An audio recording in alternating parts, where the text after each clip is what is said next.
Hey everybody, Epic Talks here. Now, I know what you're probably thinking. Evangelion is a masterpiece and this video sucks. But instead of leaving such an irrational comment like that, please hear me out. I actually really enjoy the first 17 episodes of Evangelion quite a lot, and I think visually, Evangelion is striking. I think it's really good. But as a whole and narratively, I think the show's kinda stinky, both objectively and subjectively. In this video, I'll be explaining why Neon Genesis Evangelion overall is a bad show, and doesn't properly convey its religious and life-conflicting morals. Before we start, I'll say that clearly this can be measured objectively. When determining something is good or bad objectively, we need to assess the idea of if it conveys its messages properly.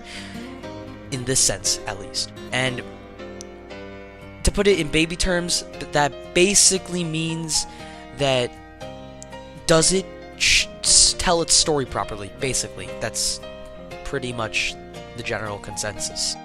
And even if you think it does, it's most likely due to the fact that you completely moralize or relate to these messages and make you conflict about it internally.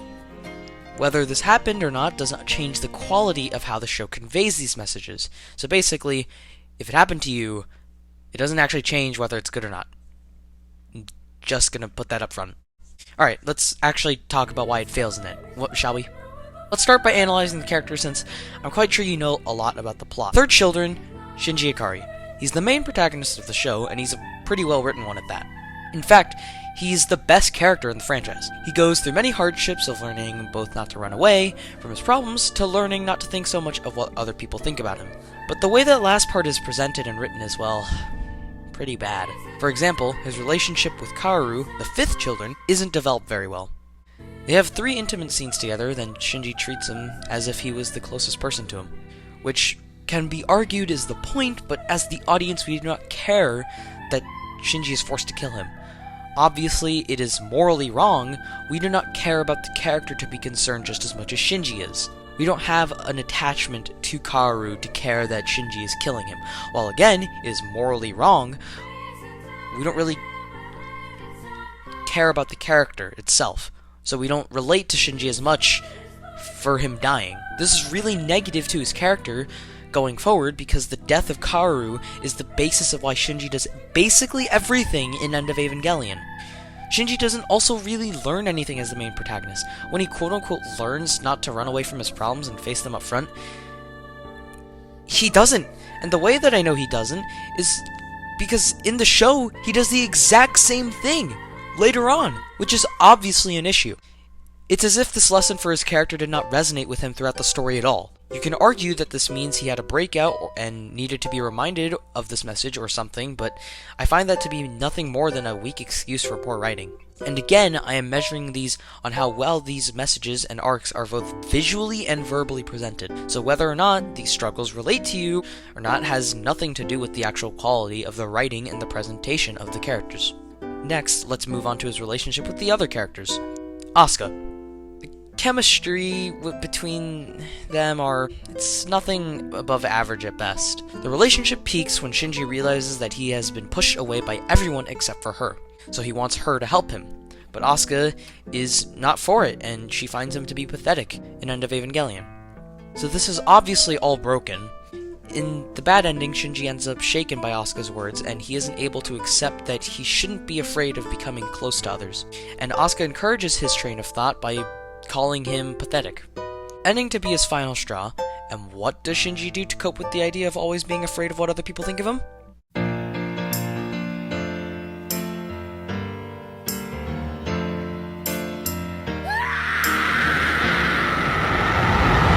Anyways, onto the next character, Masato. This will be both an analysis of her character and her chemistry with both Kaji and Shinji. So the basis is, we know that Masato broke up with Kaji because he reminded her too much of her father, and at the end of the show we are shown that she felt this way for Kaji in the end because she felt like if she was loved by him, she would be loved by her father that she hated so much. This would be a compelling and strong arc, undeniably, if this was not such a sudden development, because it is only stated that she loved him for this reason so late into the show, which just kinda makes it seem like she was just depressed out of nowhere about her father for what seemed like no reason. This will be a trend that goes on later in the show. With every character, they become suddenly depressed for no reason because Anno includes this sort of depressing tone, which, again, I'll dive into later. If this part of their relationship was established from the very beginning, Masato would have been a much more emotionally compelling character. However, it is not, so the audience is confused when this carefree, sometimes on-edge, motherly-like figure for Shinji gets super depressed for supposedly no reason. But her relationship with Shinji is, complex to say the least. It's like a broken mother and son. Like, they aren't really completely family yet, but Kensuke mentions that they're like family in an episode. Masato says in End of Evangelion, "I guess in the end I couldn't be Shinji's mother," implying that she was trying or wanted to be Shinji's mother. She clearly is attached to Shinji, as shown in episode 16 when she finally breaks down in tears when the angel was finally defeated. Next is Asuka. I hate her. She is supposed to be a prideful, annoying, yet gravitational character, I guess. She has this arc about her mother, and they try to make it so that we pity and feel sorrow for her because she lost her parents. This tragic backstory doesn't make her any better of a character. Trying to make an unlikable jerkwad of a character we can sympathize and like is an almost impossible task with a character like this. The execution of this idea is done horribly. Of course, the idea is completely possible, but it is not done well here, and it makes it seem like it's impossible. Most people only like Asuka anyway just because the Evangelion fandom are just a bunch of pedophiles.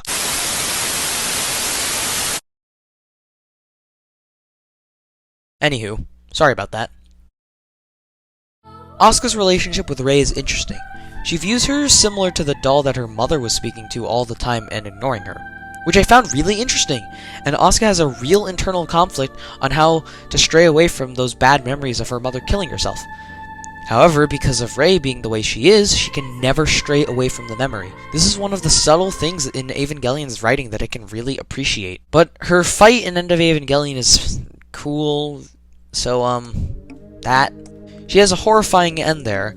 She realized that her mother was apparently protecting her the entire time with the AT field, which was touching and nice to see her not complaining or bragging for once, and just seeing her be happy.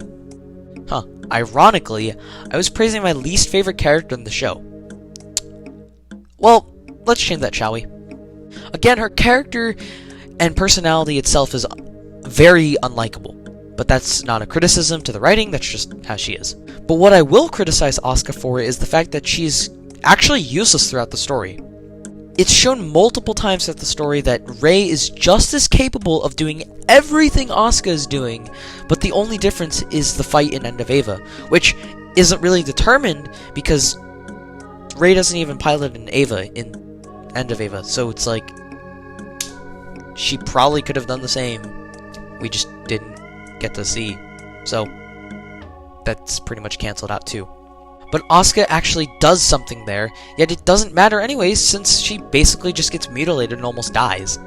She does play a role in Shinji's character in End of Evangelion, but that is the only slight tidbit of her importance. And yes, that was kind of the point, to see her character grow and make it so that she isn't just a replaceable woman, and that she can do things on her own just as good as Rei and Shinji. But again, this is executed poorly due to the fact that she isn't able to have a moment where she actually does this, and something that none of the other characters can do, so that arc is never completed, which is really unfortunate, because it would have been really cool to see this pretty much completely hateable character have a practically a redemption arc. Is it a redemption? You know what? Let's just talk about Rei. I don't want to talk about Asuka anymore. I'm done here. Alright, time to talk about Rei. Rei is an interesting character, because the lack of her emotion and her reaction is a part of the character. Rei is the most meaningful character in the story, at least plot-wise. However, this does not mean that her character is written well. No matter how meaningful she was to the story, she still remains, until the very end of the movie, a plot device. And, well, until the end of the movie, she doesn't become a plot device. She has some moments of clarity and character in episodes 6, 23, and one other that I cannot name off the top of my head, but this is one thing that I want to bring up. Whether a character or narrative has meaning if it takes too much time that distracts from the quality of said character or narrative. It is objectively not presented well. This is extremely important when it comes to Evangelion, due to the amount of symbolism, life messages, and many other things that it has in its story to try and elevate and deepen these characters. Alright, time for my next point in my little spiel about Evangelion. Relate subplots with minor characters. For example, Ritsuko has an arc about her wanting to be loved by Gendo, but Gendo has an attachment to Rei, so Ritsuko hates the countless empty bodies of Rei. This arc would make her a compelling character if, again, just like almost every other character, if this motive was established earlier. Same with Gendo, except with him, we barely understand any of his motives or developments, if any at all. Okay, let me slow down. He has a motive to see his wife again, through the action of the Human Instrumentality Project by using Rei, but we do not care as the viewer about this motive, because Gendo never has a first-person episode dedicated to the idea of Gendo's desire to see Yui again. We just know that he wants to see her again. Instead of Gendo having a first-person episode about this development, we have an episode with Fuyutsuki in a third-person about this idea, which is nice, but it only leaves you with more questions, and obviously that's not really what you want to what ends up becoming one of the main antagonists? Not really sure. Anno does a good job at leaving all these ideas a mystery, but it's important to actually establish and develop the characters' motives from the very beginning as it develops their arc, because it's just leaving Gendo unfinished when he's one of the most important and essential characters to the plot and to the main protagonist. It should be explained better as to what this character represents and what they want to accomplish.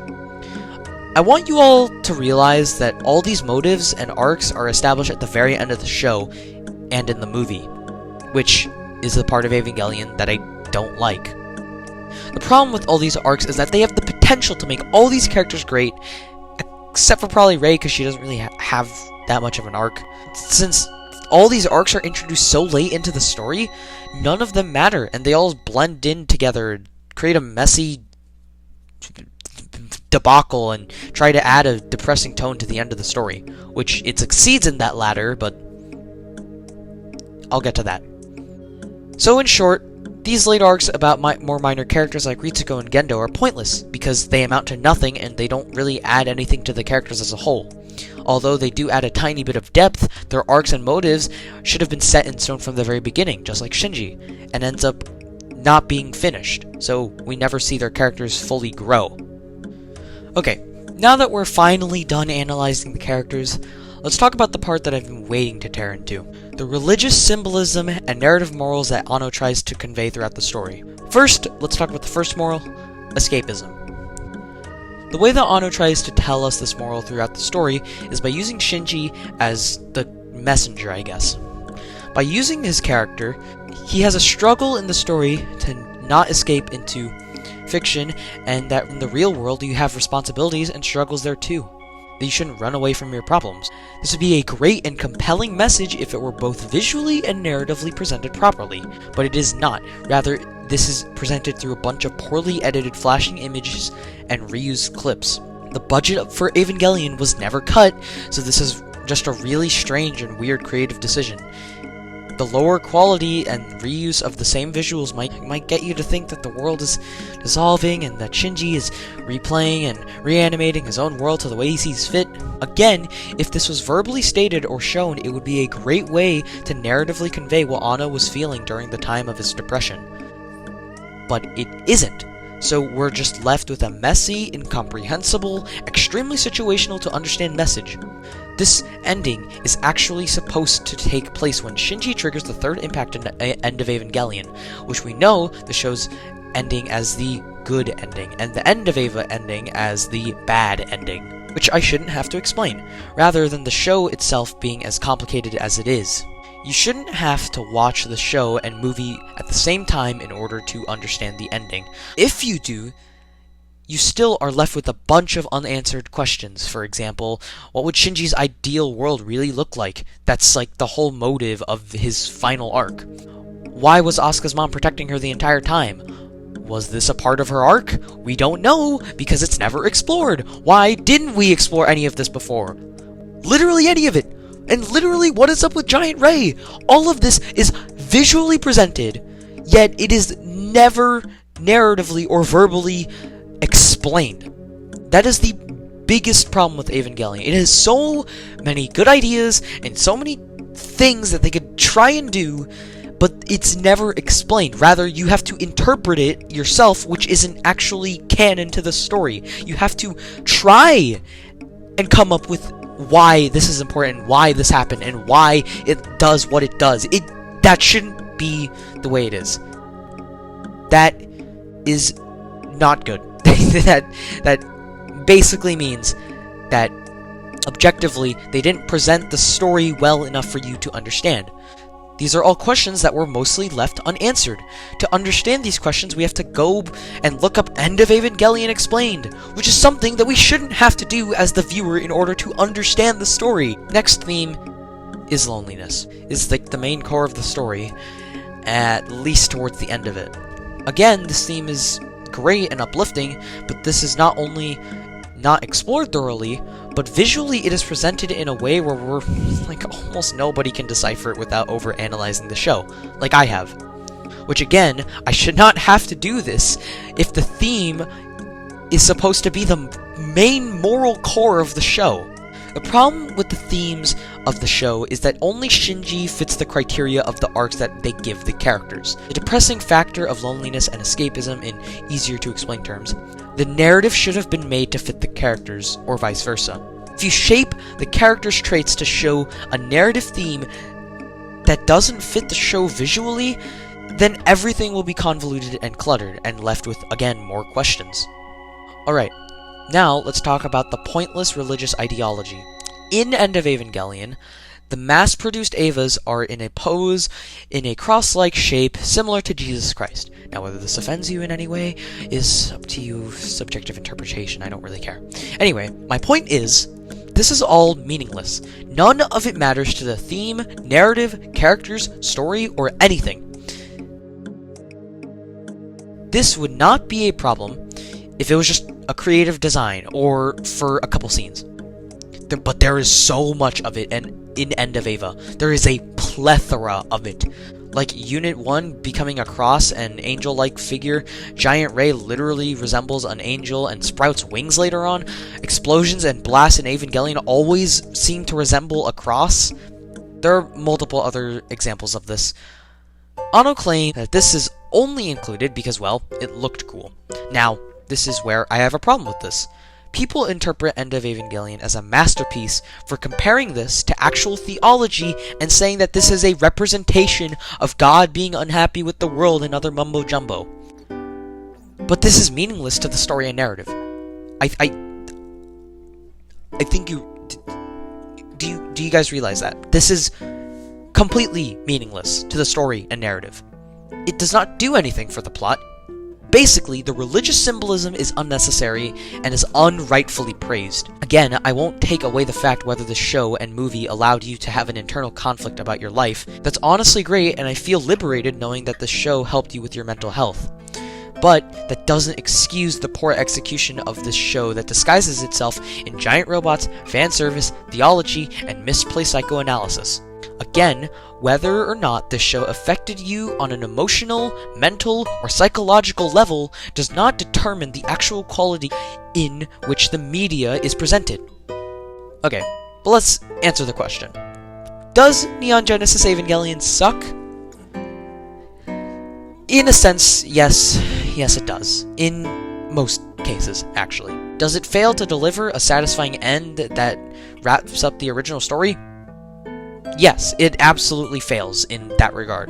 But the show has had an incomprehensible cultural impact that it can't be forgotten under any circumstance. But the way that the internet perceives the show will not change the quality of it, nor the way that the show presents its messages. But hey, I don't want to end this video on a particularly sour note. You made it through this video about me complaining about a show you probably love. All I can say is thank you. Thank you all.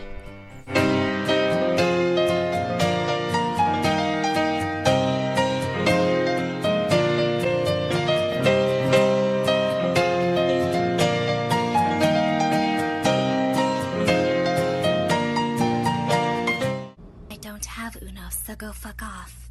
Everyone has Uno, dipshit. It came free with your fucking Xbox. I didn't get it. I have the oldest Xbox known to man. No, you don't. I bought mine on day one, you fucking tard. Well, mine didn't have it. You have Uno, you fucking dick. I don't have it, you fucking... You have Uno! I don't fucking have Uno, motherfucker. Go to the arcade and you'll be able to download it for free! You dumb motherfucker! It's a fucking card game! They don't even charge! Jet alone is the best thing about Evangelion, now fuck off.